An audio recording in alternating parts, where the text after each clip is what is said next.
Hi everyone and welcome to today's world affairs. और आज का जो हमारा टॉपिक है, दरअसल आप देखेंगे तो पाकिस्तान एयरफोर्स जो है उनका जो बेस है उसके ऊपर अटैक किया गया है। पाकिस्तानी एयरफोर्स का जो बेस है उसके ऊपर अटैक किया गया है और 3 प्लेन्स बताए जा रहे हैं कि डैमेज हो गए हैं कंप्लीटली। और इसके वजह से आप देखोगे कि हैवी फायरिंग वगैरह हुआ है। पाकिस्तान ने ये कहा है कि ये जो प्लेन्स थे उनका वो यूज नहीं करते थे, लेकिन आपको भी पता है कि देखिए रियलिटी तो ये नहीं है। अब एयरफोर्स बेस है तो वहां पर जो प्लेन्स होंगे ऑब्वियसली कोई ना कोई यूज उनका होगा। और अब क्योंकि वो कहीं ना कहीं जिम्मेदारी जो ली गई है वो टेररिस्ट के द्वारा ली गई है, ऐसा पाकिस्तान ने खुद भी माना है। और यहाँ पे जान माल का तो नुकसान नहीं हुआ है, लेकिन ये बहुत बड़ा सिक्योरिटी थ्रेट जरूर निकल के आता है। और ये जो हुआ है वो पाकिस्तान के पंजाब प्रोविंस में आप देखोगे कि वहां पर देखने को मिलेगा। अब ये अपने आप में बहुत ही ज्यादा चिंता का विषय होता है, क्योंकि पाकिस्तान में जितने सारे प्रोविंसेस हैं, यहाँ पर आप मैप में अगर देखेंगे तो पाकिस्तान में जितने भी सारे प्रोविंसेस हैं, यहाँ आप खैबर पख्तूनख्वा देखेंगे तो यहाँ पर अपने आप में प्रोटेस्ट चालू रहता है कि कहीं ना कहीं जो सीपेक बन रहा है उसको लेकर के ये संतुष्ट नहीं है। उनका ये मानना है कि जो चाइना है वो हैवीली जो है वो इन्वेस्ट इसीलिए कर रहा है ताकि वो कहीं ना कहीं डेट ट्रैप में अपने फंसा सके, और इस वजह से वो ये जो भी मतलब प्रोजेक्ट पास होना है उसका ये पूरी तरीके से विरोध करते हैं। कई बार आपने देखा होगा कि जो चाइनीज आते हैं उनके ऊपर वो बॉम्बिंग्स कर देते हैं, और यहाँ तक कि इस प्रोजेक्ट को अभी भी ये स्टॉल पर ही रखे हुए हैं। इवन चाइना अब आगे चल करके जो फंडिंग है वो भी धीरे धीरे आइदर स्लो कर रहे हैं या फिर वो रोक रहे हैं फॉर द टाइम बीइंग। और अगेन अब ऐसे इंसिडेंट्स अगर होंगे तो फिर से ये इंपैक्ट ग्लोबली यही जाएगा कि पाकिस्तान में फिलहाल के लिए कोई इन्वेस्टमेंट करने के लिए नहीं सोचेगा। और आप दूसरी तरफ देखोगे यहाँ पर ये पाकिस्तान का पंजाब प्रोविंस है, तो यहीं पे आपको देखने को मिल जाएगा कि मियांवाली करके है, तो वहाँ पर ये एयरफोर्स बेस है। और यहीं पर जो है वो टेररिस्ट्स ने एक तरीके से आप देख सकते हो कि 3 जो प्लेन्स हैं उनको डैमेज कर दिया है। सिंध आप देख ही रहे हो, ये जो पंजाब है वो माना जाता है कि पाकिस्तान का one among the most prosperous region है। अब अगर यहाँ पर भी इस प्रकार की घटनाएं होंगी तो अपने आप में पाकिस्तान के ऊपर सवालिया निशान पैदा करता है, क्योंकि यहाँ बलोचिस्तान जो अपने आप में सबसे बड़ा प्रोविंस में से एक है, आप देखोगे बलोच जो है वो भी प्रोटेस्ट कर रहे हैं, बिकॉज ये चाहते हैं कि एक इंडिपेंडेंट आइदर ये स्टेट बने जो पाकिस्तान से बाहर हो या फिर एक नेशन बने। तो इस प्रकार से जो है वो बलोच पर्संस भी पाकिस्तान से बाहर निकलने की बात कर रहे हैं, यानी कि पूरी तरीके से पाकिस्तान जो है वो आप देखोगे तो अपने आप में उनके कई सारे टेंशंस इसलिए है कि इन्फ्लेशन बहुत ज्यादा है। एक मतलब कोई भी जो प्राइम मिनिस्टर आते हैं वो पूरा मतलब अपना टेन्योर तक कंप्लीट नहीं कर पाते हैं, और उसके बावजूद इंटरनल चैलेंजेस भी अगर इस प्रकार से निकल के आएंगे तो ये कहीं ना कहीं सिक्योरिटी थ्रेट, क्योंकि अभी तक आप देखोगे लास्ट दिन ही जो है वो 17 जो पाकिस्तानी जो सोल्जर्स हैं उनको भी जान जो है वो गंवानी पड़ी, क्योंकि टेररिस्ट ने उनके ऊपर भी अटैक करा है। तो इस प्रकार की घटनाएं जो हैं अभी तक आप देखोगे महज अगस्त 2023 तक में तो लगभग 400 जो सोल्जर्स हैं उन्होंने अपनी जान गंवाई है। तो इस प्रकार से आप देख सकते हैं कि ये मुठभेड़ जो है वो धीरे धीरे अब बढ़ता जा रहा है, और यहाँ पर पाकिस्तान जो है वो इसको लेकर के जरूर कंसर्न में रहेगा। और इसी के साथ साथ में आप देखेंगे तो ये ग्लोबल मीडिया मतलब हेडलाइंस हो चुका है, जहाँ पे कई सारे आप देखेंगे न्यूज आर्टिकल्स कि militants attack Pakistan air force training base in Punjab province, 9 terrorists sent to hell, ऐसा आर्मी ने खुद ही ऑफिशियली कहा है। आप देख सकते हैं उन्होंने खुद इस्तेमाल किया है टेररिस्ट शब्द मियांवाली ट्रेनिंग एयर बेस जो पाकिस्तान एयरफोर्स का है। अब ये जो टेररिस्ट्स हैं बेसिकली बताया जा रहा है कि ये तहरीके जिहाद जो है वो मतलब ये वैसे तो नए हैं, क्योंकि अभी तक ऐसा संगठन आपको देखने को नहीं मिलेगा, लेकिन उन्होंने इसका जिम्मेवारी लिया है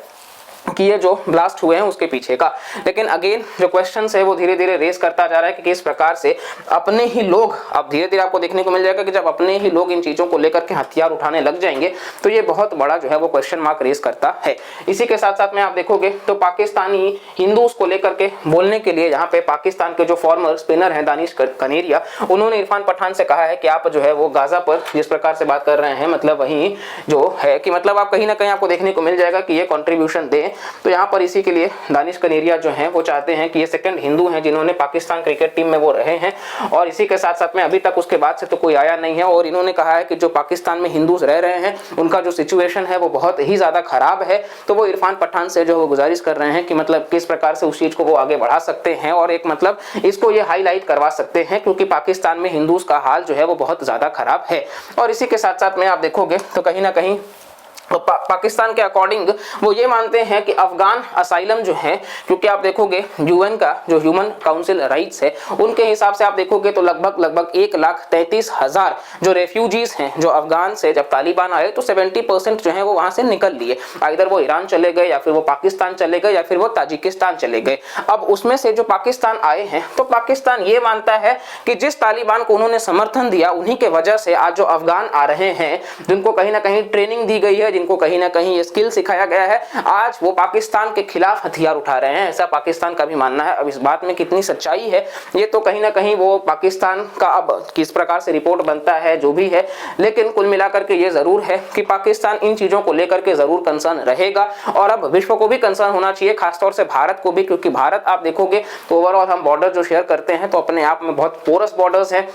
तो इस प्रकार की जो घटनाएं जब पाकिस्तान में होंगी, कहीं ना कहीं अनस्टेबिलिटी होंगी, तो ये भारत को भी हमें अलर्ट मोड पर रहना चाहिए। और साथ साथ में आपको बता दें कि 2025 में जो कॉमनवेल्थ मतलब आपको ट्रॉफी देखने को मिल जाएगा, क्रिकेट टूर्नामेंट जो होता है चैंपियंस ट्रॉफी, तो आप देखोगे कि कहीं ना कहीं उस चैंपियंस ट्रॉफी में पाकिस्तान में ही ये होस्ट करा जाने की बात करी जा रही है। बीच में एशिया कप का भी बात हो रहा था, लेकिन भारत ने किस प्रकार से उसमें जो है वो कोशिश किया कि पाकिस्तान में ना हो पूरा का पूरा टूर्नामेंट, और वही हुआ कि श्रीलंका में और बाकी जगहों में टूर्नामेंट्स को डिवाइड किया गया। तो सेम आप देखोगे कि अब यहाँ पर क्रिकेट में, क्योंकि आपको पता है कि जब इनकी जो सेना है या फिर जो पुलिस है वो रक्षा नहीं कर पा रही है उस लेवल पे, तो फिर क्या गारंटी है कि जब वहां पर सारे जो बड़े क्रिकेटर्स जाएंगे, जो टीम्स जाएंगे, इंटरनेशनल टूर्नामेंट होगा, तो पाकिस्तान अगर सिक्योरिटी प्रोवाइड नहीं कर पाएगा तो अगेन कहीं ना कहीं भारत को इस बात को रखना होगा विश्व स्तर पे, और पाकिस्तान को यह समझाना होगा कि आपसे तो फिलहाल नहीं होने वाला है, क्योंकि आप अपने देश में सिक्योरिटी को मेंटेन कर लीजिए, वही बहुत बड़ी बात है। इतने बड़े टूर्नामेंट कराने की जरूरत तो नहीं है, क्योंकि अगर ऐसे कुछ टूर्नामेंट होते हैं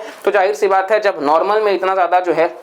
वो आपको देखने को मिल जाएगा कि अटैक्स हो रहे हैं, तो ऐसे प्रकार के इवेंट्स में तो अटैक्स और ज्यादा बढ़ सकते हैं, क्योंकि अब कुल मिलाकर के यहाँ पर गुड टेररिस्ट और बैड टेररिस्ट का कोई कॉन्सेप्ट नहीं आता है, जो कि पाकिस्तान हमेशा से कहता आया है कि जो उनके फेवर में है उसको वो गुड बना देते हैं और जो उनको अगेंस्ट में है उसको वो बैड बना देते हैं। अब वो इन टेररिस्ट को किस कैटेगरी में डालेंगे जो तो पाकिस्तान को ही समझ हो, लेकिन कुल मिलाकर के जो पाकिस्तान है वो अपने आप में बहुत सारे चैलेंजेस हैं, जहाँ पे वो इतने सारे चैलेंजेस को तो फेस कर ही रहे हैं। अब एक नया चैलेंज ये भी उभर के आ रहा है कि इंटरनल सिक्योरिटी जो आपस के लोग हैं, हर प्रोविंस के जो लोग हैं, वो कहीं ना कहीं एक रेजिस्टेंस पर उतर चुके हैं कि वो पाकिस्तान जो है उनमें इनको लेकर के कहीं ना कहीं वो ट्रस्ट नहीं है, और वो चाहते हैं कि धीरे धीरे हर कोई बाइफरकेट हो। हमने देखा कि किस प्रकार से जिसको गिलगित बाल्टिस्तान पाकिस्तान कहता है, यानी कि पीओके जो है वहां के लोगों ने किस प्रकार से प्रोटेस्ट किया और वो कहे कि उनको भारत का हिस्सा बनना है। तो इस प्रकार से जो है आपको देखने को मिल जाएगा कि पूरा का पूरा पाकिस्तान जो है वो धीरे धीरे अब टूट रहा है, और ये विखंडन बहुत जल्द आप देखने को मिल सकता है। तो इस वीडियो से खैर यहीं तक हम रखेंगे। नेक्स्ट जो है